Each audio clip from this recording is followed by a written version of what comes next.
Can It Wait Till Morning?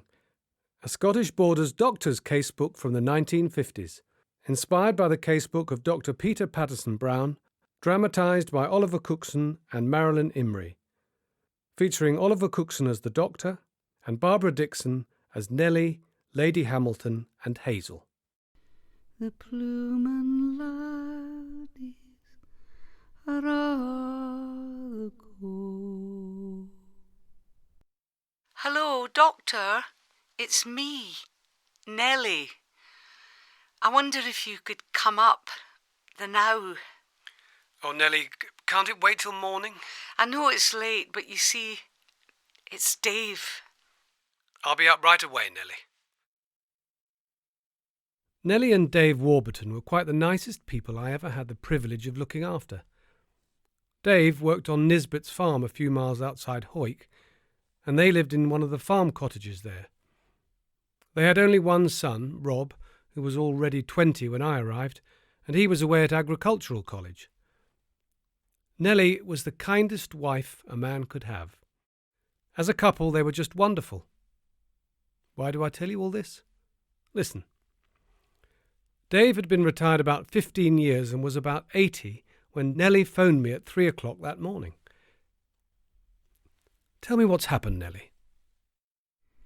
Well, I got up to go to bed about 9, but Dave said he would sit up for a bit. He wanted to watch one man and his dog on the TV. I woke about 2 o'clock and realised he hadn't come to bed, so I went downstairs and I just found him in the front room, there. I ken he's dead. I'm sorry to say you're right, Nellie. I'll call the undertaker first thing. He was a good man. He deserved better than me. Nonsense. You cared for him so tenderly. You couldn't have been a better wife. You don't know the truth, Doctor. Doctor, I have to tell someone, and there really isn't anyone else to tell. Well, there's always your boy Rob. You could tell him, maybe. Oh, no. Not Rob. Never Rob. It's all so long ago, and the more I've kept it to myself, the worse it's become and the more difficult it is to tell anyone.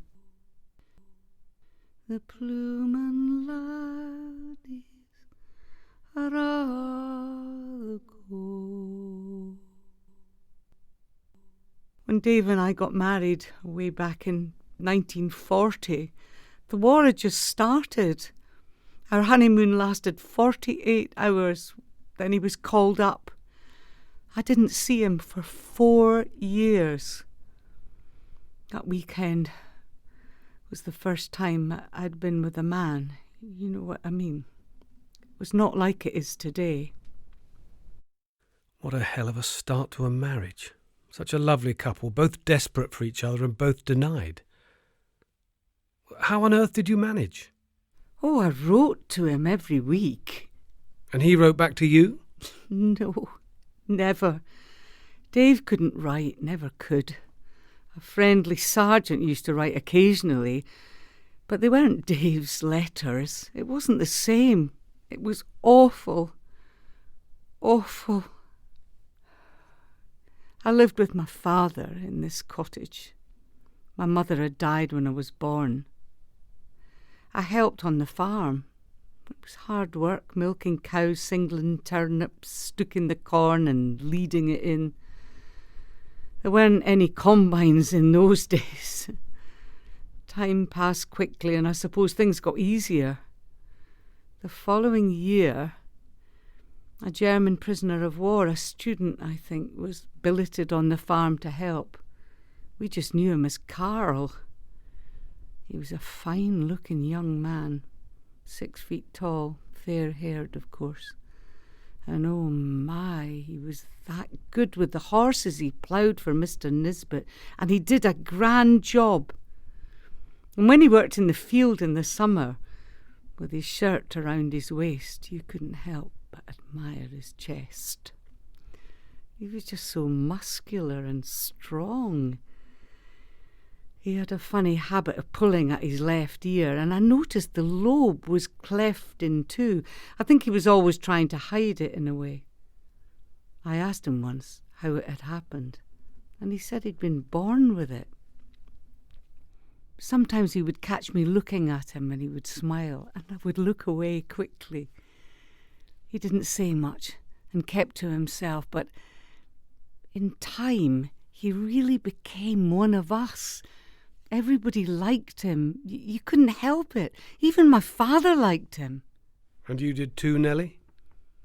Oh, no. No. I loved him. Of course. I never told him. And I avoided him as much as possible, but he knew. Oh, yes, he knew. One day, a few weeks before the war ended, Mr. Nisbet received word that Carol would be collected in 48 hours by the military police and taken back to camp in Edinburgh, I think. I was heartbroken.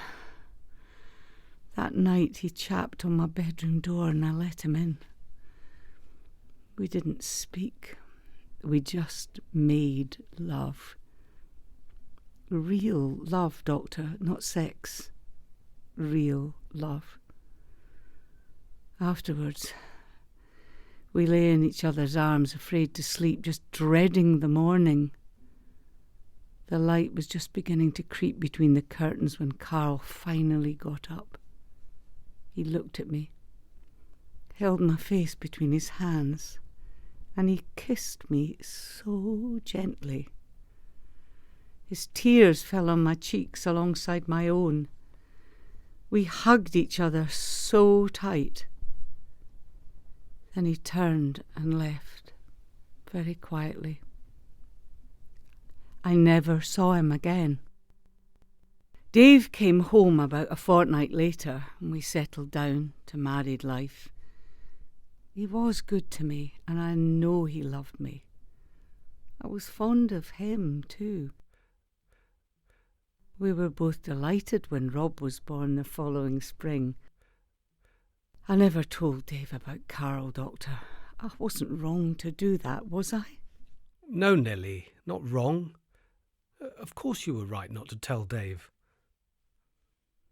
Thank you for coming, Doctor. You go home. Mr. Jameson from the undertakers will be with you first thing. And I left her there in the firelight. As I drove home, something Nellie had said kept bothering me. The lobe of Carl's left ear was cleft in two. He was always trying to hide it. I had never seen a picture of Carl, but I had seen a cleft earlobe once before. Her son Rob had one. The plumen laddies are all cold. I want to tell you now about one of the strangest house calls I ever made. It haunts me still. It was an evening a bit like this. Early dark, chilly, the winter nights drawing in, an evening in November. I was just shutting up the surgery for the night when I got a call. It was an old lady whom I'd not met before. Wasn't even sure if she was on our books. But Beth had gone home, so I couldn't check. A well-to-do lady, very dignified. She spoke so softly, I could hardly catch her words. It's Lady Jean Hamilton speaking. I'm sorry, I don't believe... No, we haven't met. But I wonder, would you be kind enough to come up to Kirkton Hall this evening? Well, I've had a bit of a long day. Can it wait till morning? No. Too late. It's my son. He's in such pain. He's lost a lot of blood. I'll come right away. Just remind me where exactly? Kirkton Hall. You know it, Doctor. The big house right atop the hill, just above the Tweed. I know it. I've passed it often enough. I'll be there as soon as I can. It was getting dark as I approached the big house, which I assumed had stood empty for years. It was always shuttered and dark.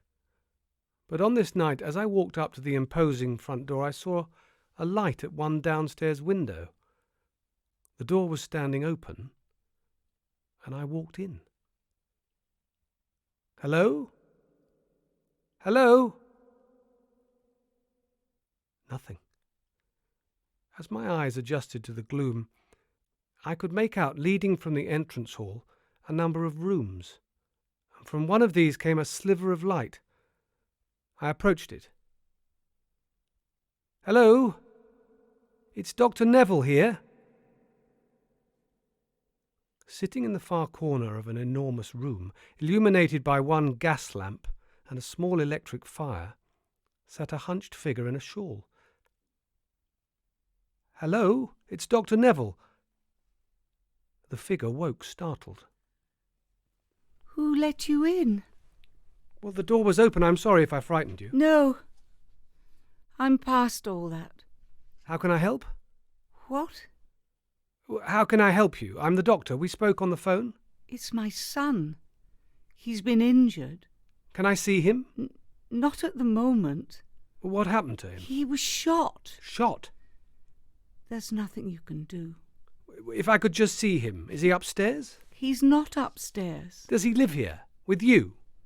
No. No. He's coming. He's coming. I heard footsteps approach through the darkness. A young man appeared, dressed in an army greatcoat and officer's hat, his head swathed in bloody bandages, illuminated by an oil lamp. He approached Lady Hamilton, who held out her arms, and he just walked past her. She followed him, and they were both swallowed up in the darkness. They had vanished. God, I'd never moved so fast in my life, and I don't mind admitting I needed the help of a dram or two before I could stop shaking. A couple of days later I picked up the Scotsman, and on the obituaries page I read that the death had been announced of Lady Hamilton of Kirkton. She had died on the very night she'd called me from Kirkton Hall. It seems that her only son had been killed in the Great War, and she had become reclusive, living out the rest of her life alone at Kirkton, grieving the loss of her son. Phone calls late at night have always made me slightly jumpy ever since. The plumen laddies are all cold.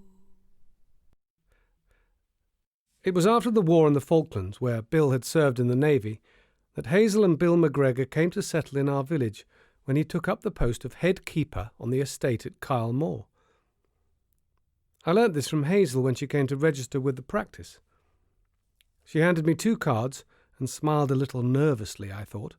One card was for Hazel Clark McGregor, and the other was for William Horatio McGregor. Will your husband be coming in sometime? Bill asked me to apologise for not coming with me, but he's very busy preparing for the pheasant shoot on Saturday. And what about you? Any family? No, not yet. Oh, well. Plenty time. time.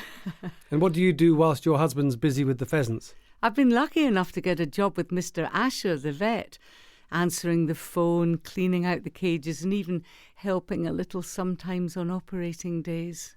Assistant surgeon? The poor creatures as he examines them or cutting the stitches. I love animals. I love the work. And your health? Tell me about it. Any serious illnesses or operations? No, well, nothing much. Well, it's nice to meet you. I'll send for your previous notes, and when I get them, Hazel, my receptionist will send you an appointment to come in for a medical.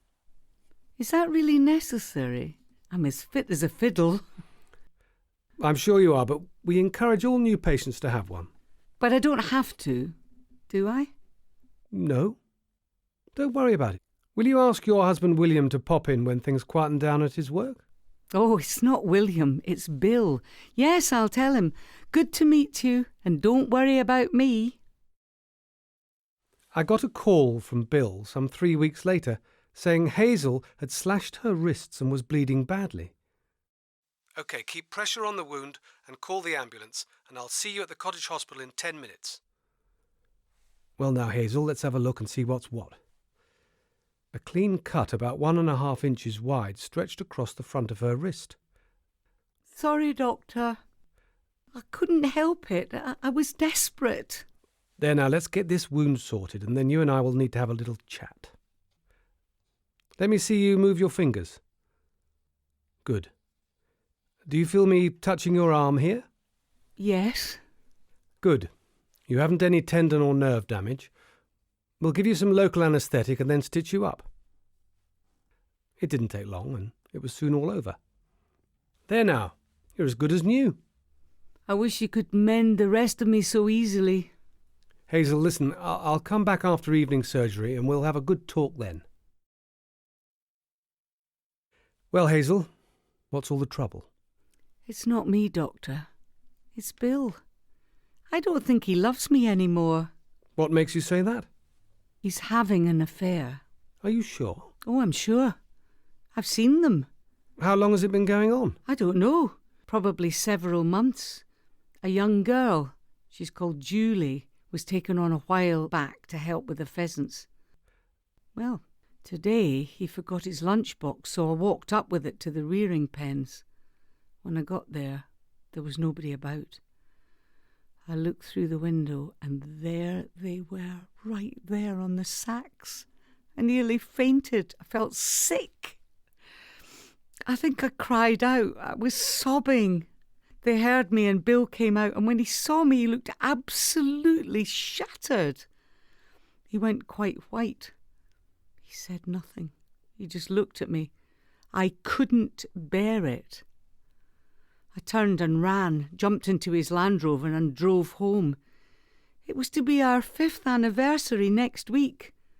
Aren't men bastards, Doctor? Hazel, do you mind if I speak to Bill?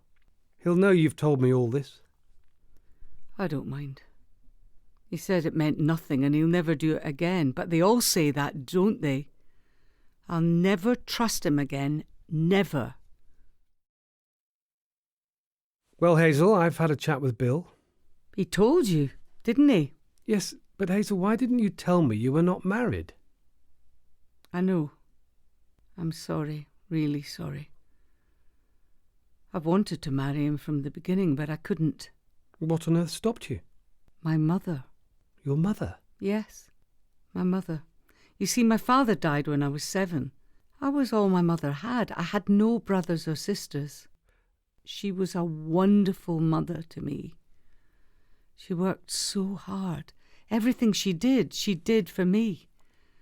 Sorry, Doctor, I'm going on a bit. No, it's all right. I'm in no hurry.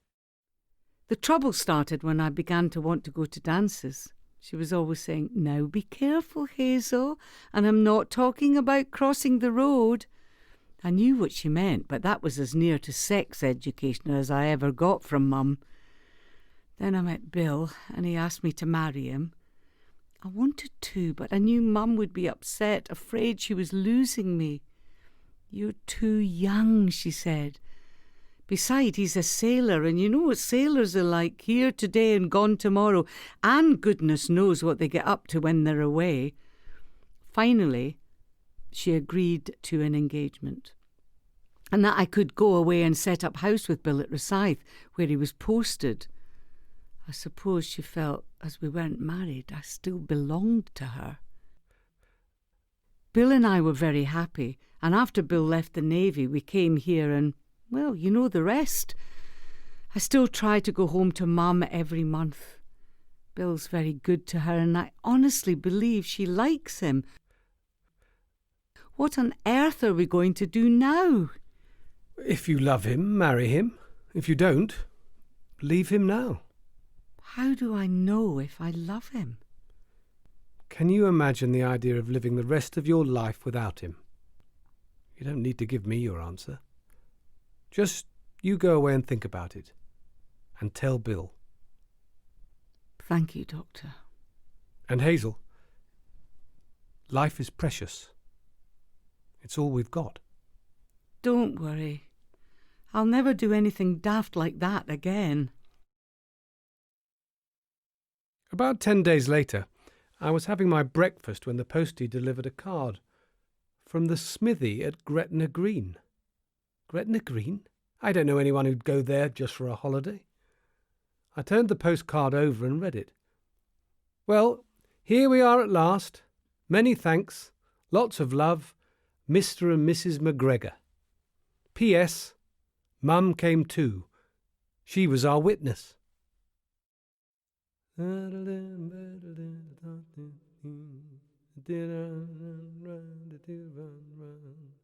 Somebody told me that his name was Bill.